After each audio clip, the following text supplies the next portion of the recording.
চা, কফি, ফলের রস খালি পেটে কোন কোন খাবার একেবারেই খাওয়া চলে না? খালি পেটে অনেক খাবারই খাওয়া উচিত নয়, এমনকি খালি পেটে অনেকটা জল খেয়ে ফেললেও সমস্যা হতে পারে আপনার। গা গোলাতে পারে, বমিও হয়ে যেতে পারে। খালি পেটে কোন কোন খাবার এবং পানীয় একেবারেই উচিত নয় দেখে নিন। কলা। এমনিতে কলা খাওয়া স্বাস্থ্যের পক্ষে ভালো, অনেক পুষ্টিগুণ রয়েছে এই ফলের, তবে খালি পেটে খেলে সমস্যা দেখা দিতে পারে। খালি পেটে কলা খেলে অ্যাসিডিটি এবং বদহজমের সমস্যা বাড়বে। চা এবং কফি। সকালে উঠে খালি পেটে চা কফি খাবেন না, অন্তত বিস্কুট বা মুড়ি দিয়ে চা কফি খাওয়া উচিত।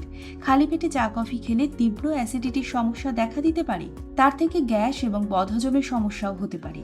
টক দই। খালি পেটে টক দই খাওয়া স্বাস্থ্যের পক্ষে ভালো নয়। টক দই বেশি খেলে এমনিতেও অ্যাসিডিটির সমস্যা দেখা দিতে পারে।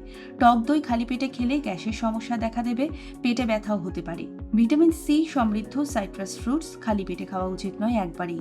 লেবু জাতীয় ফল খালি পেটে খাবেন না। সাইট্রাস ফ্রুটস খালি পেটে খেলে তীব্র অ্যাসিডিটির সমস্যা দেখা দিতে পারে, গলা এবং পেটে জ্বালা করতে পারে। কাঁচা সবজি। খালি পেটে কাঁচা সবজি খাওয়া একেবারেই উচিত নয়।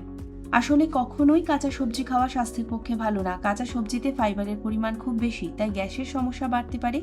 যারা নিয়মিত স্যালাড খান এবং কাঁচা সবজি রাখেন, তারা সবসময় সতর্ক হয়ে যান। সবজি দিয়ে স্যালাড খেলে সেই সবজি সেদ্ধ করে নেওয়া সবচেয়ে ভালো।